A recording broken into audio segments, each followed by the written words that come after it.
heard Nick callers today saying, let's get Ja Morant. If we win the lottery, we should draft him instead of Zion. This tournament does so much good for so many of these programs to raise their profile and celebrate the sport. It's great. But the negative to this tournament is because it's the only thing that everybody in America kind of, gathers around the water cooler, fills out a bracket in your office pool. This is what we watch.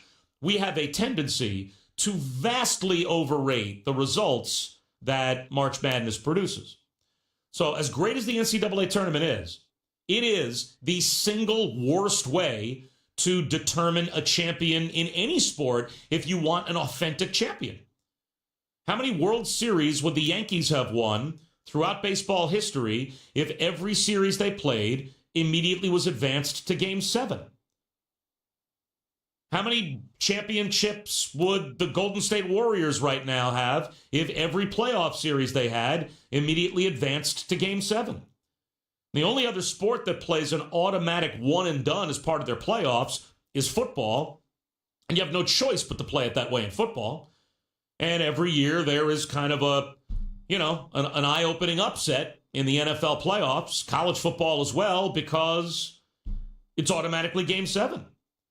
And the nature of basketball, the best teams in the country are going to lose 3 or 4 games, which is like 1 out of every 8 to 10 games they play, which means there's a 1 in 10 chance they're going to lose one of these games in the NCAA tournament, and you're going to win 6 of them in a row to win the national championship.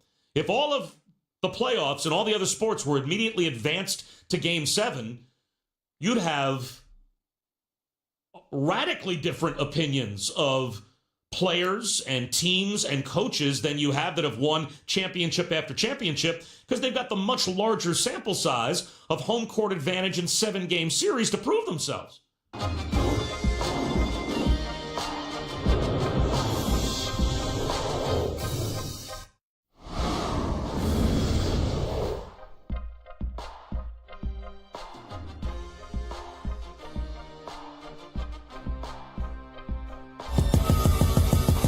The Stephen A. Smith Show on ESPN Radio is presented by Progressive Insurance. Guests on the Stephen A. Smith Show appear via the Shell Pennzoil Performance Line, and you can always get in touch with the show through the 1-800-Flowers Twitter feed. Stephen A. Smith Show, ESPN Radio, ESPN News, being brought to you by Prilosec OTC.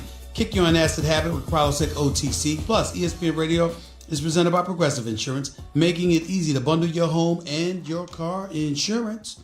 Let's get back to the phones at 888-SAY. ESPN is 888-729-3776. Andrew, you're live with Stephen A. Talk to me, man. Hey, what's up, Stephen? I'm good. Talk to me. What's up? Man, Boston, by the way. All I want to say is, number one, I'm a huge fan. I've been following you since I was 13 years old. I'm an aspiring sports broadcaster myself. And just want to say, man, you're my hero, and I've always dreamed to talk to you, brother. So I appreciate it. Thank you very much. You got a voice for radio, bro. Thank you, man. Thank you. I appreciate it. So, anyways, I just want to call real quick and talk about Rob Gronkowski. He's near and dear to my heart. Mm-hmm. I'm a diehard Boston sports fan, born and raised. So I'm very blessed to be one. My man, let me give you a piece of advice, because you're in this industry. You want to get in this industry, right? Yes, sir. You got to be direct and to the point. Yes, sir. You're dancing around too much. All right, Come on, I'm right here. Let's go. All right, I got you, Stephen A. Anyways, to the point, Gronkowski was a huge part of our team, and I want to ask you, who do you think would be a great replacement, a realistic replacement, and if we even need to replace him at all? I have no idea. But you do have to replace him.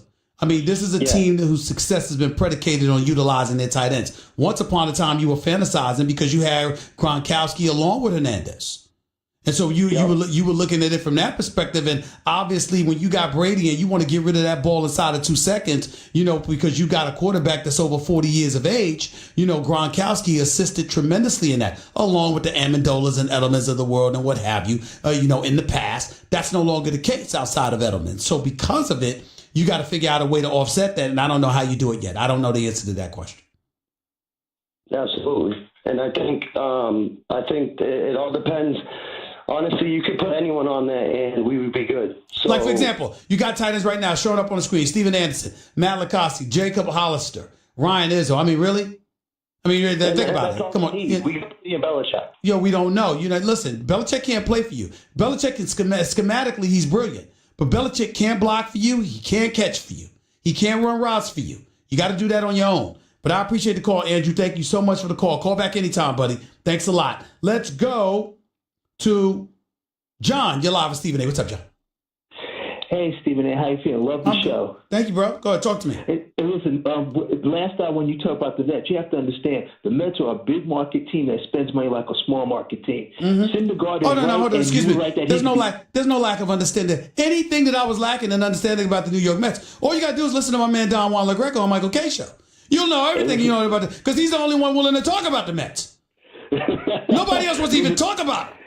Hey, listen, I've been following the Mets since '64, and I understand they didn't want to pay Seaver in the '70s, and it got ugly. The thing is, Syndergaard's going to run into the same thing when his time comes. Mm-hmm. And listen, that's why I applaud him for speaking up the way that he did, though, because the reality of the situation is that you never know. The money that deGrom ends up getting, assuming that happens, could end up costing Syndergaard, but he didn't care because right is right. When you have somebody this elite and performs at that level, particularly for a Mets franchise that's only been in the postseason twice in 11 years, you got a lot of damn nerves. You're right. You really do. To have somebody this great and you don't take care of them, particularly when the free agent market just saw Verlander taken care of, Chris Sale taken care of, and you don't take care of Jacob deGrom? That's a problem. That makes sense. One more thing, Stephen? Yes. Please. With Tommy Izzo, that was a non-story like you said. If these guys that are so offended by it, they should watch the 30 for 30 film, The Last Days of Night. They would have a heart attack. Listen, Night went too far, too excessive. Okay? And I'm not saying that a coach yelling at you is ideal, particularly in public, like my man Michael Thompson pointed out. I get that. My point is, it did not warrant the coverage that it got where people are being so judgmental because he's getting out of freshman Aaron Henry. If you're that freshman Aaron Henry, guess what? It's a problem if a coach is questioning your effort and your willingness to get back on defense. If you aspire to go pro, guess what?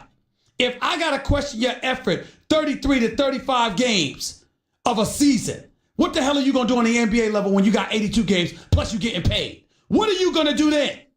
It clearly wasn't the first time he was getting on this guy. We know he always gets on guys. He's fiery. That's what he does. That's what he does. It's ridiculous. You're right, Stephen. Again, we're not talking about assault, harassment, and all of that other stuff. No, that's serious. We get that.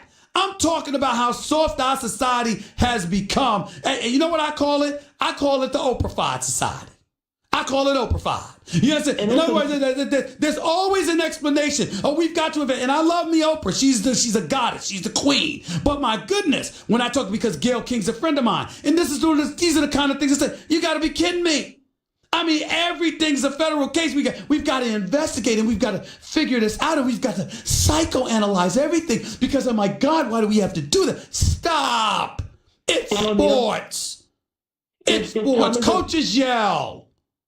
What was wrong with him? I just can't get it. It's just it's so soft. It's driving me crazy. I appreciate the call, man. Thank you so much. Let's go to Robert. You're live with Stephen A. What's up, Robert? Hi, Stephen A. Glad to be on the show. I'm going to make a controversial statement about the Giants. Oh, sure. I think the Giants... Hello? Yeah, man. You're live. Go ahead. I think the Giants should take a page out of Jimmy Johnson. I think they should take Saquon Barkley and get a various draft pick. And the only reason I'm saying that because by the time Stop.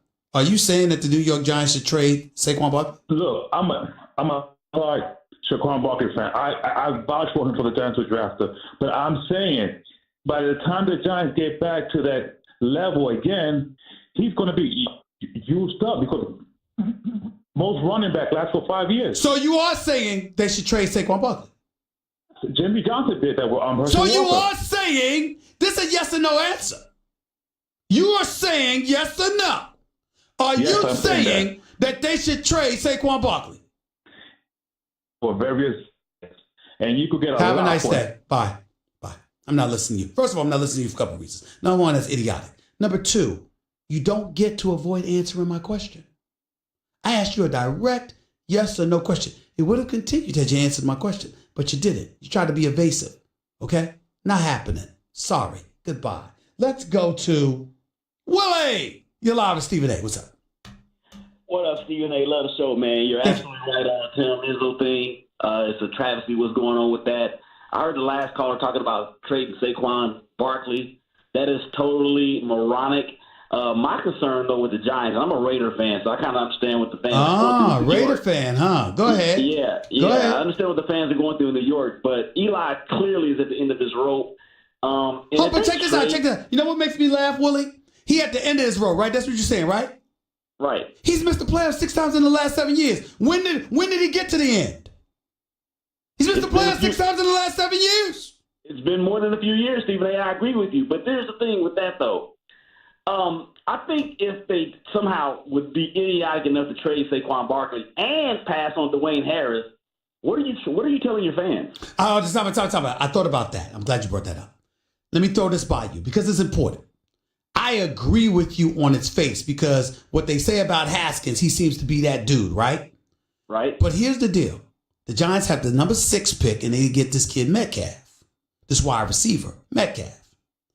They also picked up the number 17 overall pick in the first round. So they got 2 first-round picks. And if they're going to get this quarterback lock out of Missouri, okay, what's the problem? He may not be there. I understand that. But what I'm saying to you, here's what I'm asking you.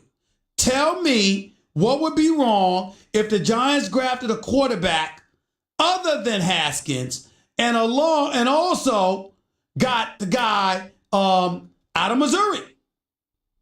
The problem I have with that, Stephen A., is that if they are settling, if he's really not their guy. If Haskins is really their guy, they got to do whatever they got to do to get him.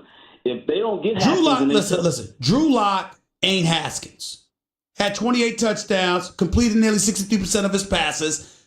We get that he can play, and some people say he's got a greater upside. I don't know whether that's true or not. I don't know. But my question to you is, if they got him and Metcalf instead of Haskins, how would you feel? They will be okay. Okay. Just okay. That's all I need to know. I got to bounce. I appreciate the call, man. Thank you so much.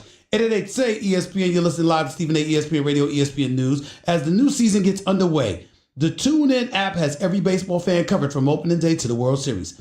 Listen to your favorite team with live calls for every MLB game with TuneIn Premium. Your all-in-one audio app. TuneIn brings together not only MLB coverage, but other live sports, music, news, and podcasts, including all of your favorite ESPN Radio podcasts, like the Stephen A. Smith Show. Download the TuneIn app